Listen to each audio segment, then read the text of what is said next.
James Esparza presents The Villain, a short story.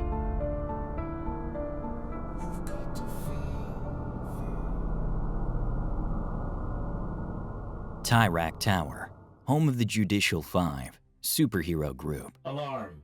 Alarm! Alarm! Alarm! The sound of a blaring alarm pierced the air. Pattering footsteps echoed across the pristine tile floor as suited heroes in matching blue and white jumpsuits rushed to line up before a wall-sized screen displaying all of Tyrak City. At its highest peak, a single red dot flashed an emergency signal. "You know what that means," Commander Crusader shouted, the leader of the Judicial Five, the official government-funded superhero group. "Gen X, it's your last week in probation. Recruit, let's end with a bang. Get the blade copter up and running." "Yes, sir." Gen X, the best pilot in all of Whitlow, dashed to the docking bay, where a vast array of experimental military vehicles awaited her skilled hands. "The blade copter, yuck. Talk about terrible handling," she muttered to herself as she climbed into the cockpit. A blue blur rocked the copter, stealing Gen X's attention. The once empty back seat was now occupied by her annoying brother, the Bolt Runner. This is boring, sis. When are we gonna get this bird up in the air?" he taunted. His form streaked blue, moving at a speed too fast for the eye to follow. As he leapt out, darted to the tower's kitchen, grabbed a snack, scribbled his taxes, fed his goldfish, and zipped back to the copter. "Darn it, Bolt. I can't concentrate when you're pulling stunts like that," Gen X pouted. "I've got to finish these safety checks. If I mess up again, they'll can me." Bolt Runner's eyes flicked sideways as the sound of multiple footsteps thundered toward the blade copter. "Such a small vehicle." Stevenson, the colossal man's heavy voice rumbled in complaint, his massive feet shaking the docking bay floor as he approached. "Almost done here," Gen X glared at her teasing brother.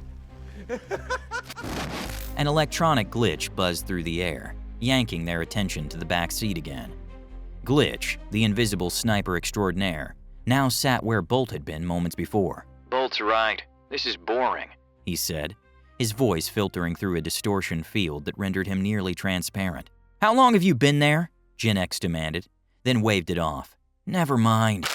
She flipped through her safety check manual one last time and announced, "We're good for flying." The rotors whirred to life, the motor roaring as it warmed up. "A little slow on the roll there, Gen X. Gotta speed up if you want to survive probation," Commander Crusader grumbled, tossing his bag into the back as he climbed aboard. "Let's get up there before civilians get hurt, especially any VIPs. "Of course, sir," Gen X replied. The blade copter soared through the clouds, weaving past the towering city levels of Tyrak's colossal megastructures.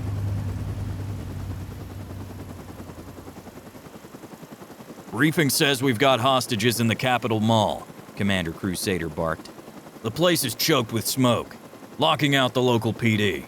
They lost 15 men trying to breach it. Reports point to a single-masked villain behind this."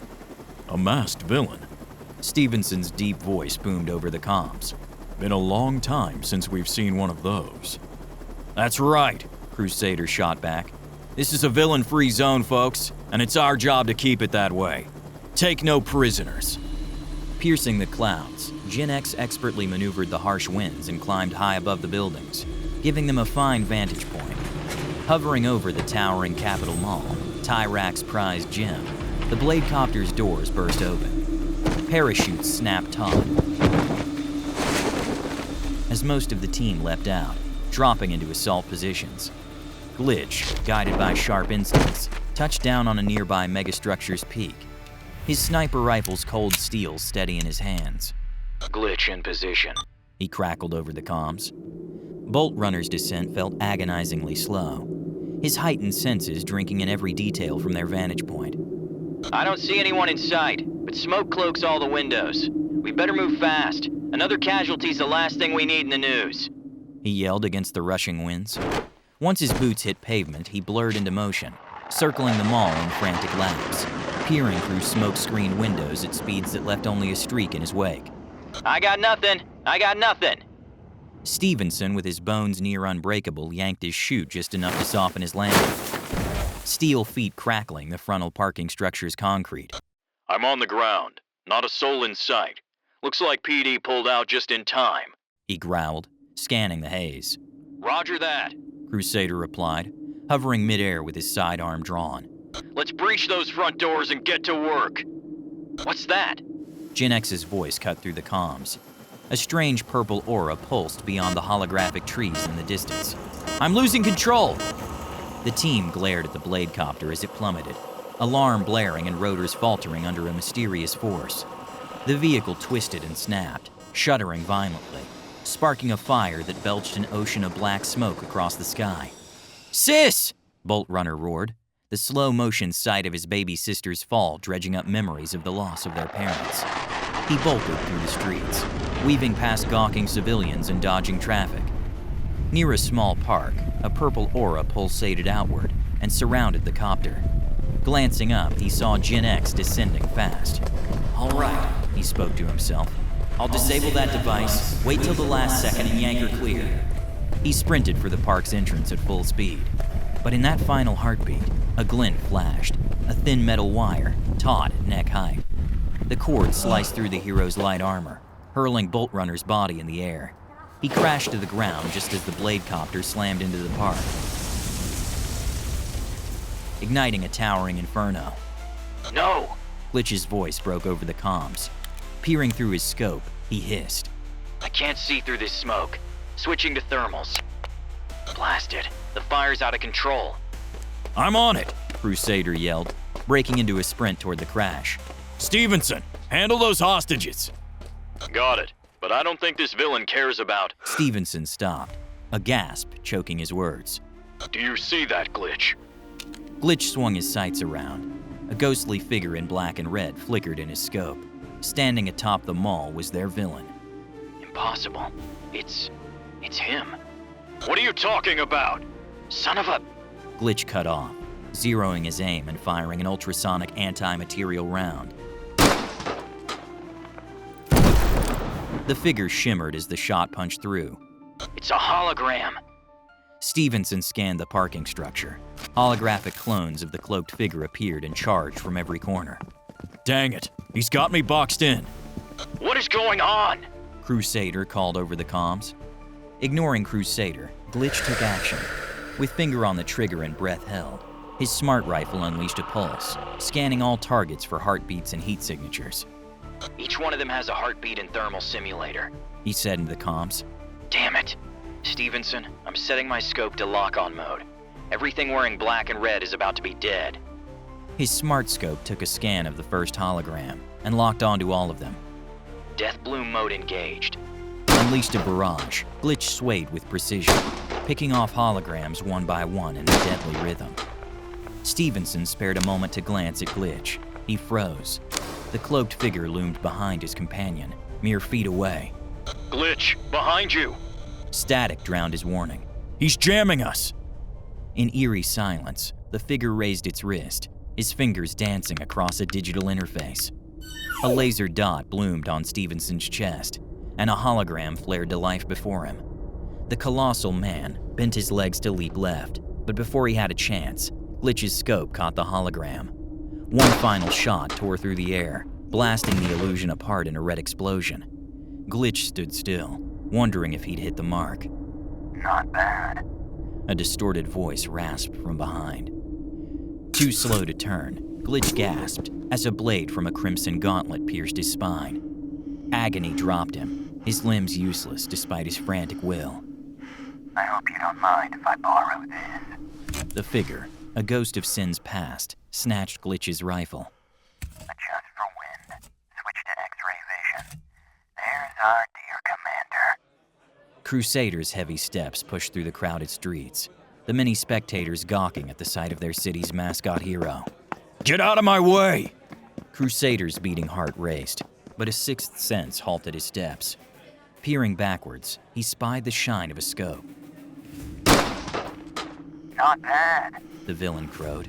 Guess that just leaves you. Glitch's cloak flickered between visible and invisible, blood staining his shifting form. How are you alive? A dying wish. The figure tilted its head, its black helmet streaked with a red accent. Very well. Glitch watched the figure lift its hands to its helmet, unveiling the last sight at sea. Confusion twisted his face.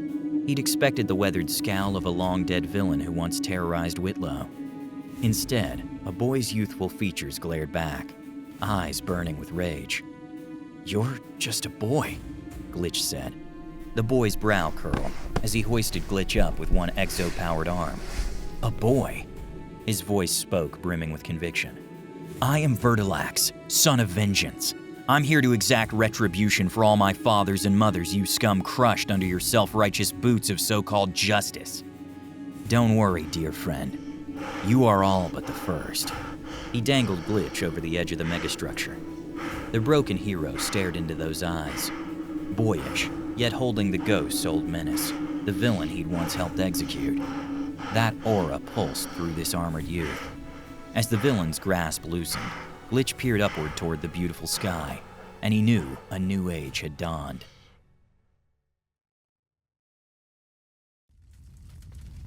Later. "Hurry up, Rodney, before the fire goes out," a blonde reporter pouted as her cameraman hurried behind her. With little worry to the damage done, she positioned herself in front of the burning blade copter. "This close enough?" "I can feel the damn heat," the cameraman growled. Shifting metal smashed behind them, demanding their attention. "Look!" An arm pierced the wreckage, and the cry of pain escaped the mangled form of Gen X, ripping her way out of the wreckage. It's Gen X! She's alive!" Rodney turned his head. A flood of men donning black suits and strange mesh armor rushed the park. "I think we need to get out of here," he said. "I think you can stay right there." A pale-faced woman in a bulletproof vest and pantsuit attire walked towards the crash. "Secure the asset," she yapped. 3 men in white tactical gear rushed towards the fire and sprayed the quivering Gen X with white foam, allowing her body to absorb a cocktail of drugs. Along with an army of micro-machines seeking the deepest injuries within her and implementing nanite technology to sustain the wounded girl for as long as possible. Before any more press could arrive, they placed her on a stretcher and hurried the moaning Gen X into a stealth ambulance, which appeared to be just another black van. Hours later, at the top levels of the Tyrak Tower, the terrible cacophony of pain escaped Gen X and reverberated through the automated medical bay, where the electronic cranks of mechanical arms carefully applied top-of-the-line surgical technology to repair her mutilated body to the best of their capabilities. The rhythmic beats of electronic organs attached to her disfigured form supplemented her destroyed counterparts.